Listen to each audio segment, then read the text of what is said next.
పాపం ఇంకా పుణ్యం ఈ రెండు సృష్టిలో ఎలాంటి బిందువులంటే వీటి చుట్టుపక్కలే ఈ సృష్టి చక్రం తిరుగుతూ ఉంటుంది. మనం దేన్నైనా ఒకటి పాపం దృష్టితో చూస్తే లేదా పుణ్యం దృష్టితో చూస్తాము, లేదా ఇది పుణ్యమా లేక పాపమా. కానీ పాపం ఇంకా పుణ్యం ఈ రెండు ఆధారపడి ఉండేది ప్రతి ఒక్క వ్యక్తి మీద, తన ఆలోచన మీద, తన పరిస్థితుల మీద. చూడండి, ఒక వ్యక్తి ఉన్నాడు, తను చాలా రోజులుగా అడవిలో తప్పిపోయాడు. చాలా రోజులుగా తను భోజనం చేయలేదు.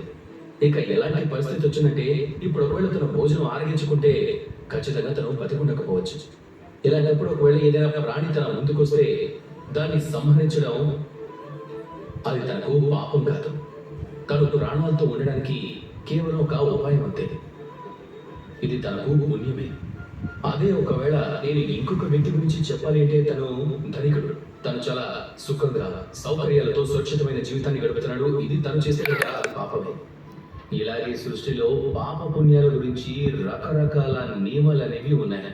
అందులో ఒక తేలికైన నియమం గురించి మీకు చెప్పాలి అంటే అది ఏమిటంటే, మీరు ఎప్పుడైనా ఏదైనా పని చేస్తే దానికి ముందు ఆలోచించండి. నేను ఏ పనినైతే చేయబోతున్నానో దానివల్ల ఈ ప్రపంచంలో జీవిస్తున్న మిగతా వాళ్ళందరూ కూడా వాళ్ళకి ఏదైనా బాధ కలుగుతుందా? ఒకవేళ వాళ్ళకు బాధ కలిగితే అది పాపమా? ఒకవేళ మీరు ఇలాంటి పని చేస్తే దానివల్ల ఇతరులకు సంతోషం కలిగితే, వాళ్ళ మొహాల్లో చిరునవ్వు వస్తే, ఒకవేళ ప్రేరేపించబడి జీవితంలో అభివృద్ధి సాధిస్తే, ఒకవేళ వాళ్ళు ఎదిగారు అంటే అది పుణ్యం.